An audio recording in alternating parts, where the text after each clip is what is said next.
Hey everyone, welcome to my channel Discover Study with your Political Science Mentor प्रीति बोरा। दोस्तों, आप सभी को पता है कि फ़िलहाल मैं आपको पब्लिक एडमिनिस्ट्रेशन लोक प्रशासन के इंपॉर्टेंट टॉपिक्स करा रही हूँ, जिसमें ऑलरेडी 3 वीडियोस आ चुकी है। ये आपका 4th वीडियो है एंड आज हम करेंगे थ्योरीज ऑफ मोटिवेशन। ठीक है, थ्योरीज ऑफ मोटिवेशन यानी कि प्रेरक जो सिद्धांत है ना, उसकी प्रेरक के सिद्धांत, ठीक है, उसकी मोटिवेशन।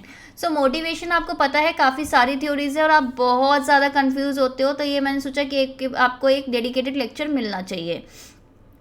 तो चलिए फिर स्टार्ट करते हैं। तो स्टार्ट करने से पहले भाई लाइक शेयर कर देना और कमेंट करके जाना। जितना लाइक शेयर होगा उतनी ज़्यादा वीडियोस आएंगी, तो सारी वीडियोस आप ही के हाथ में है। फर्स्ट है ह्यूमन नीड्स थ्योरी। ये ह्यूमन नीड्स थ्योरी किसकी है? ये है आपकी अब्राहम मास्लो की। ठीक है, ये अब्राहम मास्लो का सिद्धांत है। इसमें ये क्या बोलते हैं? इसमें बोलते हैं कि यार देखो, इंसान का ऐसा नहीं है कि यार एकदम से ना वो सारी डिमांड करने लग जाए। ठीक है, वो धीरे धीरे डिमांड करता है। इसमें ना इन्होंने ऐसे पिरामिड की तरह जरिए आपको पूरा समझा रखा था। इन्होंने बोलता है कि सबसे नीचे होता है आपकी फिजियोलॉजिकल नीड्स। ठीक है, फिजियोलॉजिकल यानी कि जो आपको रहने के लिए बेसिक रिक्वायरमेंट, ठीक है, जो बेसिक जो मौलिक बेसिकली चीज़ें चाहिए वो है फिजियोलॉजिकल। मतलब जैसे खाना हो गया, पानी हो गया, कपड़े हो गया, ये सारा फिजियोलॉजिकल नीड होता है। ठीक है, फर्स्ट नंबर पे। दूसरा होता है अगर आपको ये मिल जाती है ना, इसके बाद आप जाते हो सेकंड लेवल पे। तो सेकंड लेवल की नीड्स क्या है? सेफ्टी, सुरक्षा एंड सिक्योरिटी। ठीक है, यानी कि आपकी सेफ्टी एंड सिक्योरिटी होना चाहिए, ताकि आपका जो प्रॉपर्टी है वो कोई ना दे, आपको कोई ऐसे फालतू में मार वार के ना जाए, आपके जो राइट्स है, अधिकार है, उसका पूरा तरीके से पालन हो। राइट। तीसरा बोलते हैं कि जब ये दोनों हो जाती है ना, तो आप क्या चाहते हो कि बिलोंगिंगनेस और बिलोंगिंग नीड्स की आप चाहते हो कि यार आपकी कोई फैमिली हो, आपके कोई फ्रेंड्स हो, आपके कोई चाहने वाले हो। ठीक है, आप ये सब चाहते हो कि यानी कि एक सोशल, एक सामाजिक लाइफ हो। उसके बाद होता है सेल्फ एस्टीम लिव नीड्स। ठीक है, सेल्फ एस्टीम यानी कि अपनी खुद की वैल्यू बनाने के लिए सोसाइटी में, तो वो वाली नीड्स होती है self esteem needs. So basically ये किस लिए होती है? ताकि जैसे कि आपका एक अच्छा करियर हो, आप अच्छा पढ़े, ये वाली सारी चीज़ें। और लास्ट होता है आपका सेल्फ एक्चुअलाइजेशन, कि यार आप एक्चुअली आपके में क्या क्षमता है, पोटेंशियल है, उसको रियलाइज़ करना चाहते हो कि यार आपकी पोटेंशियल पूरी तरीके से आप यूटिलाइज कर लो। ठीक है, सो बेसिकली इन्होंने बोल रखा है कि जैसे क्या है कि हर एक इंसान ना एक एक करके ये नीड्स लेता है। जैसे पहले बेसिक, फिर सिक्योरिटी, फिर बिलोंगिंगनेस, फिर सेल्फ एस्टीम और सेल्फ एक्चुअलाइजेशन। ऐसे एक साथ नहीं लेता है, एक एक करके लेता है। किसने बोला है? ये अब्राहम मास्लो ने बोला है। नेक्स्ट टॉपिक है आपका 2 फैक्टर थ्योरीज। ठीक है, तो 2 फैक्टर थ्योरी सबसे पहले आपको क्वेश्चन आता है कि किसने दी थी, तो आप बोलोगे फ्रेडरिक हर्ट्जबर्ग। अब ये पूछा जाता है नेक्स्ट क्वेश्चन कि ये जो 2 फैक्टर थ्योरी है ये किस से संबंधित है, तो आप बोलते हो सेटिस्फेक्शन, संतुष्टता, और आपकी डिससेटिस्फेक्शन, असंतुष्टता। ठीक है, ये दोनों चीज़ों पे आधारित है। अच्छा, कैसे? कहते हैं आपको सेटिस्फेक्शन कब होती है? जब आपकी मोटिवेशन यानी कि कुछ फैक्टर्स होते हैं जो प्रेरक के लिए तरीके से काम करते हैं आपके, जैसे कि आपका अच्छे कम घंटे काम करना है, आपको सैलरी अच्छी मिल रही है, आपको इन्वायरमेंट आसपास का अच्छा मिल रहा है, आपके दोस्त मिल रहे हैं, कल्चर अच्छा है आपका, मतलब जहाँ पे आप काम करते हो, तो आप मोटिवेटेड फील करते हो। और आप डिससेटिस्फेक्टेड कब फील करते हो? कि जब यार आप मतलब बहुत ही आप असंतुष्ट कब? जब आपके हाइजीन फैक्टर बेकार होते हैं। हाइजीन का मतलब क्या है? कि यार देखो, इन्वायरमेंट बेकार है, ठीक है, आपकी सैलरी आपको कम मिल रही है, बहुत ज़्यादा घंटे काम करना पड़ रहा है और आप पे बहुत ज़्यादा फ्रीडम नहीं है। राइट, इस तरीके से आप क्या करते हो? डिससेटिस्फाई होते हो किसी भी ऑर्गेनाइजेशन में काम करने के लिए। तीसरा है आपका मैकग्रेगर्स थ्योरी। ठीक है, मैकग्रेगर्स की एक तो थ्योरी एक्स है और दूसरी चौथा है थ्योरी वाई। तो थ्योरी एक्स बेसिकली बोलती है कि जो वर्कर्स है ना, वो है आलसी, लेजी है, वो काम करना नहीं चाहता, उसे काम करने की नहीं पड़ी।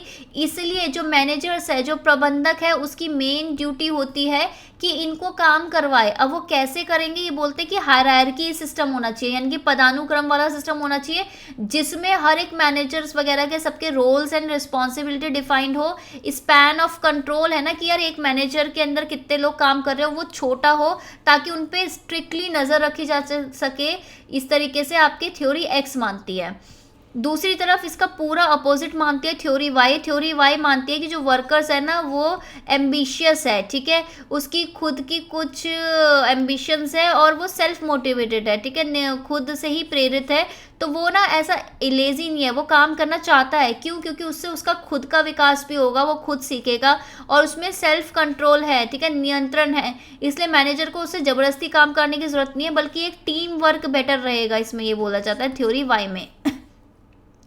नेक्स्ट आता है आपकी एक्सपेक्टेंसी थ्योरी। तो सबसे पहला क्वेश्चन आता है कि एक्सपेक्टेंसी थ्योरी दी किसने थी? तो आप बोलोगे विक्टर व्रूम ने दी थी, ठीक है। तो विक्टर व्रूम ने क्या बोला था कि एक्सपेक्टेंसी थ्योरी में 3 वेरिएबल्स होते हैं। पहला वैलेंस, दूसरा इंस्ट्रूमेंटेलिटी और तीसरा एक्सपेक्टेंसी। अब ये है क्या?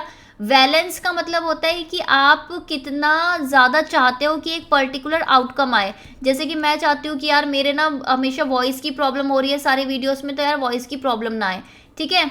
फिर दूसरा इंस्ट्रूमेंटेलिटी। इंस्ट्रूमेंटेलिटी का मतलब है कि अगर मैंने ये वाली चीज़ अचीव कर ली तो उसके बाद मेरा जो सेकंड लेवल का आउटकम है वो कितना इंप्रूव होगा, यानी कि मेरा जो पहले में सक्सेस से क्या प्रभाव पड़ता है दूसरे जो गोल है उसकी सक्सेस पे। और एक्सपेक्टेंसी क्या है कि यार मेरे में कितनी क्षमता है और क्या मेरा मानना है कि मैं पर्टिकुलर एक्शन, एक कदम उठा सकती हूँ, ठीक है। तो ये थी आपकी एक्सपेक्टेंसी थ्योरी विक्टर व्रूम के द्वारा। नेक्स्ट आता है मैक्लेनेंस का थ्योरी ऑफ नीड्स, ठीक है। मैक्लेनेंस की जो थ्योरी ऑफ नीड्स है वो बेसिकली आपकी हेनरी मुरे की थ्योरी ऑफ पर्सनालिटी पे बेस्ड है। आपको ना क्वेश्चन आ सकता है कि जो मैक्लेनेंस की जो थ्योरी ऑफ नीड्स है वो किस पे आधारित है? तो आप बोलोगे हेनरी मुरे का थ्योरी ऑफ पर्सनालिटी, ठीक है, उनका जो पर्सनालिटी है उसके सिद्धांत पे बेस्ड है। नेक्स्ट है अचीविंग सोसाइटी, एक बुक है। तो आपसे पूछा जाएगा यार ये अचीविंग सोसाइटी बुक है जो 1961 में आई थी, किसकी थी? आप बोलोगे मैक्लेलैंड की। तो इसमें क्या बोला था? इसमें लिखा था आप, ठीक है, आप वाली पार्टी नहीं, बल्कि आप क्या है, ए फॉर अचीवमेंट, कि आप कितना चीज़ें प्राप्त कर रहे हो, अचीव कर रहे हो, ठीक है, कितनी सक्सेस है आपकी, राइट, उससे आप मोटिवेटेड होगे। दूसरा एफिलिएशन। कभी कभार क्या होता है ना, आपको ना इतना ज़्यादा सक्सेस फील ना करो, लेकिन ना आप सोचते हो कि यार हाँ मेरा नाम इस पर्टिकुलर कंपनी या इस पर्टिकुलर ऑर्गेनाइजेशन या पर्टिकुलर चीज़ से जुड़ा हुआ है, तो मैं एफिलिएटेड हूँ, यानी कि मेरे को अच्छे बाद में अपॉर्चुनिटी, अवसर मिल जाएगा, इसलिए मैं यहाँ काम करती हूँ।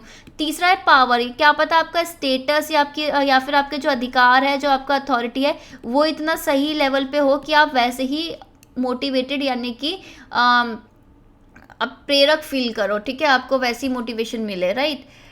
नेक्स्ट है आपका आल्डरफर्स की ईआरजी थ्योरी।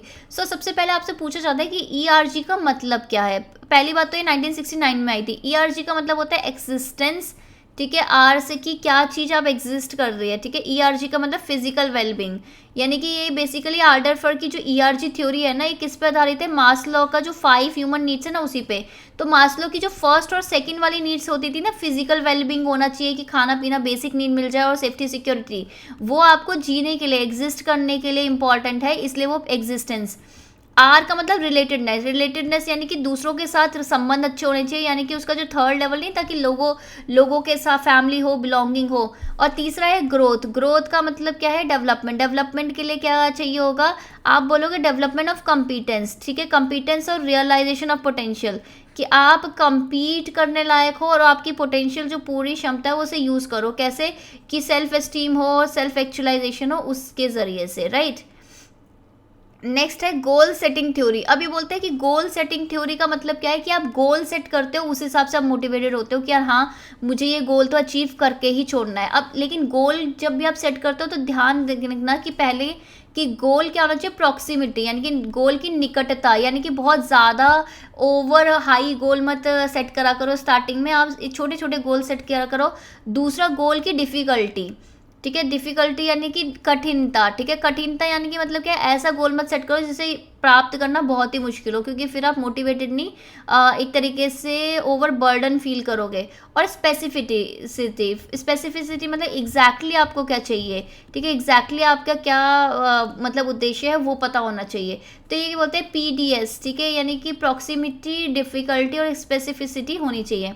अच्छा, आपसे एक ना फुल फॉर्म पूछी जाती है एग्जाम में स्मार्ट की। ये बोले जाते हैं स्मार्ट गोल होते हैं। स्मार्ट का मतलब होता है स्पेसिफिक। स्पेसिफिक मतलब बिल्कुल निर्धारित, कि क्या है। M से मेजरेबल, यानी कि ऐसे गोल सेट करो जिसको आप नाप सको, ठीक है, नाप सको, ये होता है निर्धारित, मेजरेबल नाप सको। ए से मतलब क्या होता है, आप अचीवमेंट कि यार हाँ उसे आप प्राप्त कर सको, ठीक है, ऐसा नहीं कि आप ऐसे गोल सेट कर दिए कि प्राप्त करने लायक ही नहीं है, ठीक है। आर से क्या होता है और टी से, ठीक है, टी से तो होता है टाइम बाउंड, ठीक है, कि यार आपका ना टाइम एक पर्टिकुलर टाइम के अंदर ही वो पूरे हो जाए, और आर से आपका रिलेटेडनेस, ठीक है, राइट, कि रिलेटेबल हो, ऐसा नहीं है कि अचीव ही ना हो रहे हो। नेक्स्ट है आपकी री इन्फोर्समेंट थ्योरी। री इन्फोर्समेंट थ्योरी, री इन्फोर्समेंट का मतलब होता है कि किसी को कुछ चीज़ सिखाना, कुछ स्टिमुलस या फिर कुछ चीज़ें यूज़ करके, जैसे कि स्टिमुलस होता है कि कोई भी एक्सटर्नल कुछ सोर्स या पॉइंट यूज़ करके, जैसे कि आप ना किसी को कुछ चीज़ सिखाना चाहते हो, तो आप उसको चाहते हो उसका सकारात्मक यानी कि पॉजिटिव बिहेवियर हो, तो आप कैसे करोगे, उसको रिवॉर्ड दोगे, ठीक है, आपको उसको पुरस्कृत करोगे कि हाँ अगर तुम ये काम कर लोगे तो तुम्हें ये मिलेगा। दूसरा नेगेटिव क्या होता है, नेगेटिव आपको वो नकारात्मक कैसे, कि यार आप सोच रहे हो कि यार ये बंदा कोई ढंग से काम नहीं कर रहा, तो आप क्या करोगे कि यार उसको बोलोगे देख अगर तू काम ढंग से करेगा तो मैं ये जो तेरे में ये प्रॉब्लम आ रही है ना इसको मैं हटा दूंगा, ठीक है। इस तरीके से आप री इन्फोर्समेंट उनके बिहेवियर को बनाते हो, कोई भी चीज़ को ऐड करके या सब्ट्रैक्ट करके। नेक्स्ट है एडम्स इक्विटी थ्योरी। एडम की जो इक्विटी थ्योरी है वो क्या बताती है कि यार देखो इक्विटी का मतलब होता है समानता, कि अगर जो आपके लोग हैं वो ये फील करते हैं कि हाँ उनको उनका जो व्यवहार, उनका जो ट्रीटमेंट है सब उनको सेम तरीके से, ठीक है, वो समान है, तो वो क्या करते हैं, तो वो आपस में आराम से रहते हैं। अगर मैं सोचूंगी कि यार मेरे भी अधिकार और बाकी मेरे कलीग के अधिकार सेम है तो मैं उनके साथ अच्छा रहूँगी ना, राइट। नेक्स्ट है लिंकिंग पिन मॉडल। एक तो ये लिंकिंग पिन मॉडल, लिंक का मतलब होता है कि एक डोर बनना किसी दो चीज़ों के बीच में। पिन ये बेसिकली किसने लिखा है, ये रेंसिस लाइकर्ट ने दिया था। इन्होंने बोलता है कि जो इंडिविजुअल है, जो व्यक्ति है एक संगठन में, ऑर्गेनाइजेशन में, वो एक लिंकिंग पिन की तरह काम करता है, क्योंकि वो जो संगठन है उसको इकट्ठा जोड़ के रखता है, ठीक है, हर एक व्यक्ति एक एक पिन के बराबर है। नेक्स्ट है the human side of the enterprise. Basically ये बुक है human side of the enterprise, किसकी है, डॉगलस मैकग्रेगर की, ठीक है। नेक्स्ट है पर्सनालिटी एंड ऑर्गेनाइजेशन, 1957 की ये बुक है, किसकी बुक है, क्रिस आर्चरिस की, ठीक है, क्रिस आर्चरिस, ठीक है, याद रखना। नेक्स्ट है T group model. T group model भी आपका क्रिस आर्चरिस ने ही दिया था। इन्होंने बोलता कि जो एम्प्लॉयज़ होते हैं ना वो सेंसिटिव होते हैं, ठीक है, यानी मतलब और पर्सनल स्किल और उनके शेप करने चाहिए, यानी कि क्या है, हमें जो इंडिविजुअल है, ठीक है, पर्सनालिटी एंड ऑर्गेनाइजेशन, उसकी पर्सनालिटी बहुत ज़्यादा मैटर करती है संगठन में।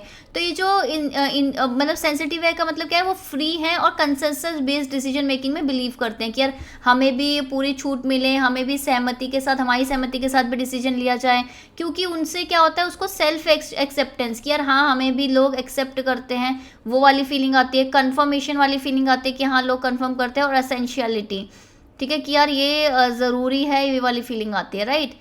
नेक्स्ट आता है आपका कुछ स्टेटमेंट्स है, ध्यान रखो। Workers are not isolated unrelated individuals, they are social animals and should be treated as such.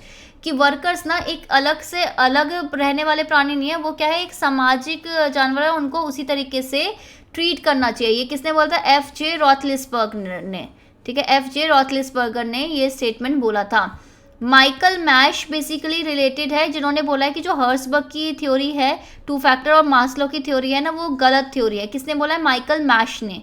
Next है थेरेपी ऑफ काउंसलिंग की। यार काउंसलिंग से बहुत ज़्यादा फर्क पड़ता है आपको, ये इस तरीके से किसने थेरेपी दी थी, ये दी थी अब्राहम मास्लो ने, ठीक है, अब्राहम मास्लो ने दी थी therapy of counselling. I hope कि आपको ना ये सारी चीज़ें समझ में आती हैं, इतने इंपॉर्टेंट कॉन्सेप्ट आपको समझ में आते हैं, तो प्लीज़ आप शेयर किया करो, लाइक कमेंट्स तो रुकने नहीं चाहिए, तभी नेक्स्ट वीडियोस आएंगी। एंड रेगुलर रहेगा ये 7 बजे, तो 7 बजे तो यहाँ पे आना ही आना है, 7 बजे आपको यहाँ पे वीडियोस मिल जाएगी, ठीक है। Bye bye, take care, have a nice day.